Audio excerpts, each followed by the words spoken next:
네, 오늘도 평안하셨는지요? 오늘은 창세기 14장 1절에서 16절 말씀을 보겠습니다. 제가 1절에서 3절까지 말씀을 읽어드리도록 하겠습니다. 당시에 시날 왕 아므라벨과 엘라살 왕 아리옥과 엘람 왕 구돌라오멜과 고임 왕 디달이 소돔 왕 베라와 고모라 왕 비리시아와 아드마 왕 시날과 스보임 왕 세메벨과 벨라 곧 소할 왕과 싸우니라. 이들이 다 시딤 골짜기 곧 지금의 염해에 모였더라. 아멘. 네, 오늘 이 말씀 가지고 강한 대적을 이기는 방법이라고 하는 제목으로 함께 은혜 나누기를 소원합니다. 창세기 14장은 성경에 나오는 최초의 전쟁 이야기가 기록되어져 있습니다. 최초 전쟁입니다.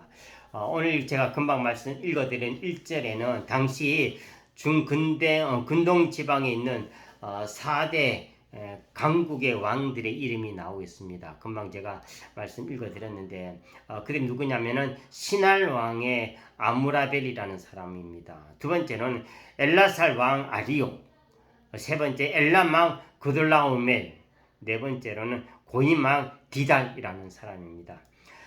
신할이라고 하는 이 명칭은 우리가 많이 익숙해져 있습니다. 이 신할은 어떤 일이 있었죠? 네, 바벨탑이 세워진 것이 신할 평야죠. 바벨탑을 세울 정도라면 문명이 상당히 발달되어졌다라고 하는 것을 알 수가 있겠지만 4대 강국의 실질적인 리더는 엘람 왕 그돌라오멜이었다라는 것입니다. 그돌라오멜은 알렉산더 대왕처럼 수많은 속국을 거느린 당시의 중근동 지역에서 가장 강력한 패권을 가지고 있는 나라였습니다.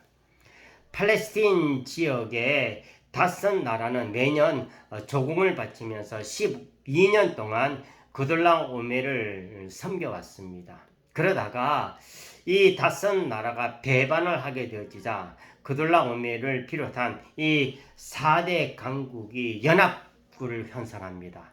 연합군이 되어져서 군사를 일으켜가지고 주변 속국 배반한 주변 속국을 치고 이제 팔레스타인 지역까지 쳐들어오게 된 것입니다.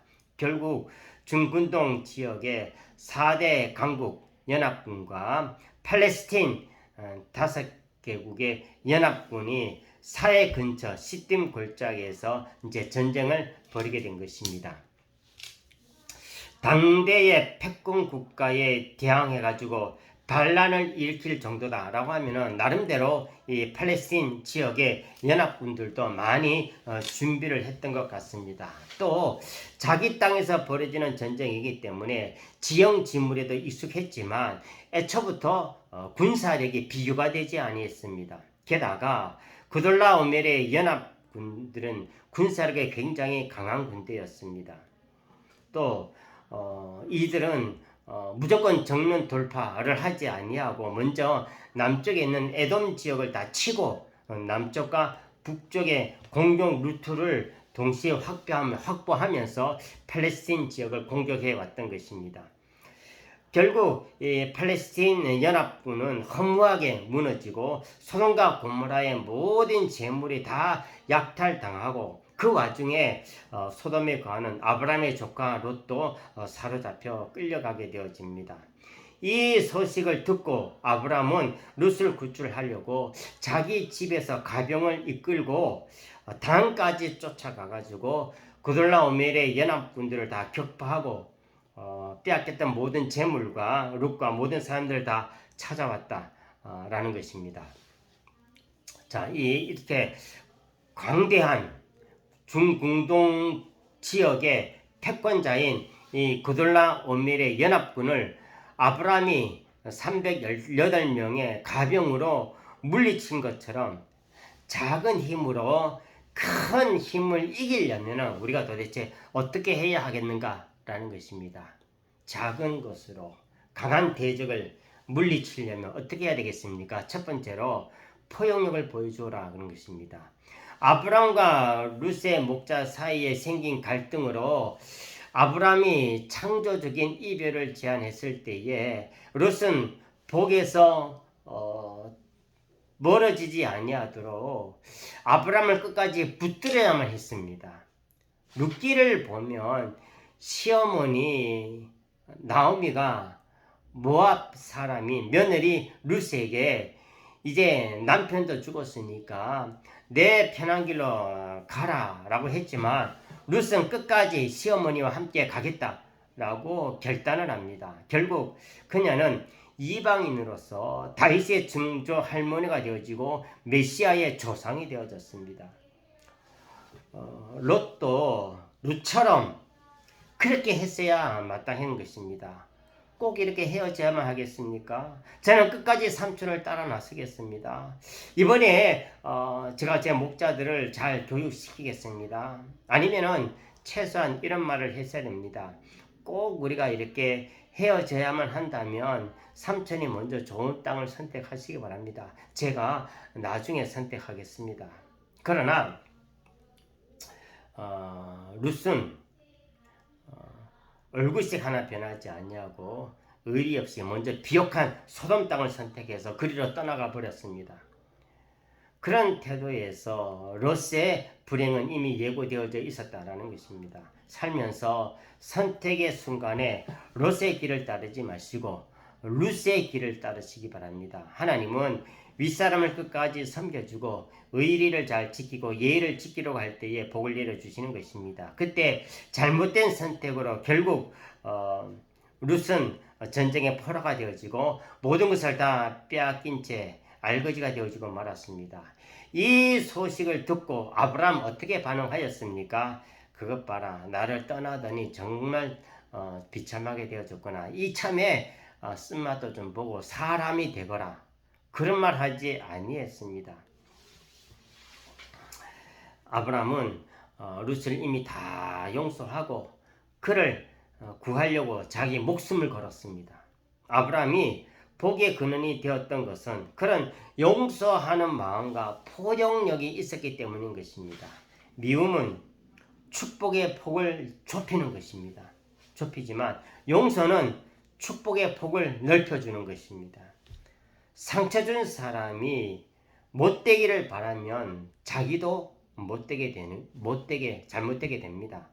상처 준 사람이 잘 되기를 바라면 자기 자신도 잘 되고 성공하게 되어집니다. 연약한 인간이기에 서로 상처를 주고 받을 수 있지만 그래도 상처를 뛰어넘는 자세를 가지시기 바랍니다.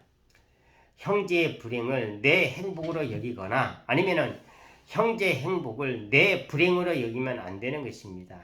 형제의 행복을 내 행복으로 여기고 형제의 불행을 내 불행으로 여기며 살아가시기 바랍니다. 상처 준 사람이나 실망시킨 사람에게도 그렇게 대해야 포용력을 가지고 포용하는 마음으로 대해야 복의 근원이 되는 것입니다.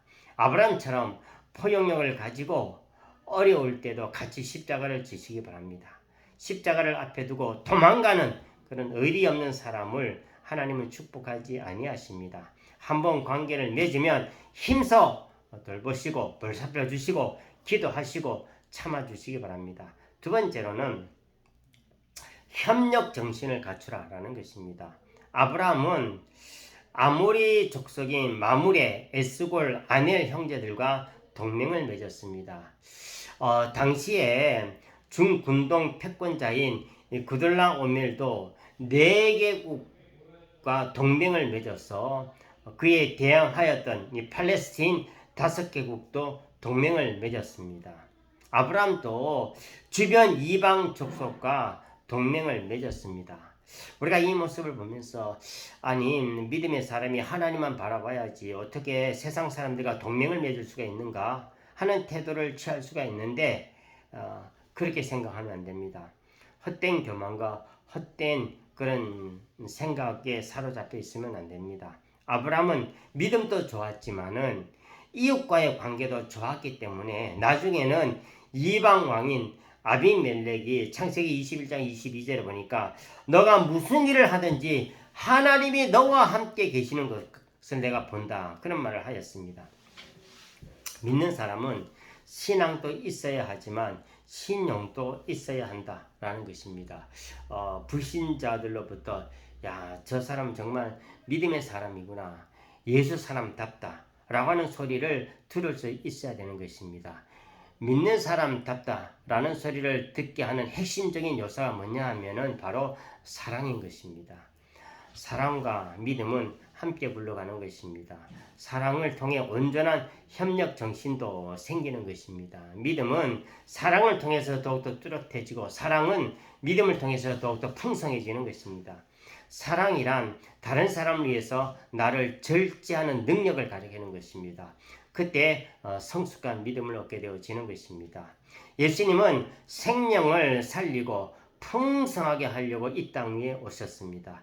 나의 제일 사명도 생명을 살리고 풍성하게 하는 데 두어야 되는 것입니다. 성도에게는 자유가 있지만 사도 바울처럼 많은 영혼을 얻으려고 스스로 모든 사람의 종이 되라 그랬습니다. 결국 아브라함은 이방인의 아넬과 에스골과 마므렛과 함께 룻을 구하러 가가지고 구들라오멜의 군대를 격파하게 되어집니다. 무인도에서는 세상을 변화시킬 수가 없습니다. 세상으로 들어가야 세상을 변화시킬 수가 있습니다. 때로는 세상 지혜도 빌려고 또 활용도 하고 세상 사람과의 협조도 받고 세상 사람과도 친하게 지내야 됩니다. 믿지 않는다고 무조건 배타하지 마시고 마음을 열고 불신자에게 힘써 다가가서 그에게 믿음의 능력과 신앙의 기적과 거룩한 삶과 가치관을 보여주어야 되는 것입니다. 그래야 큰 힘을 이길 수가 있는 그런 자원도 없고 하나님도 도와주실 것입니다. 예수님을 믿고 나만 좋고 나만 즐겁고 나만 행복하고 그래서는 안 됩니다. 물론 예수 믿고 나 행복하고 즐거운 거 좋습니다. 하지만 세상 속으로 들어가서 내가 만난 그 예수님의 그 기쁨, 그 감격, 그 좋음을 전해주어야 하는 것입니다. 기도하겠습니다. 은혜와 사랑이 충만하신 여호와 하나님 아버지, 주님의 은혜를 감사드립니다. 오늘도 우리가 예수님이 주시는 능력에 힘입어서 세상을 변화시키고 세상을 이기고 예수 사랑 꽃피우고 또 하나님의 사람으로서 능력 있게 살아가는 삶이 되게 해주옵소서. 삶 가운데 원치하게 여러 가지 힘겨운 일, 어려운 일, 삶에 문제가 있으면 우리 주님께서 다 해결해 주시고 또 그 모든 문제를 통하여서 하나님이 나와 함께 하심을 체험하는, 그래서 그 문제가 변화되어져서 복의 근원이 되어지는 은혜가 되어지는 일이 되게 하옵소서. 예수님의 이름으로 기도합니다. 아멘.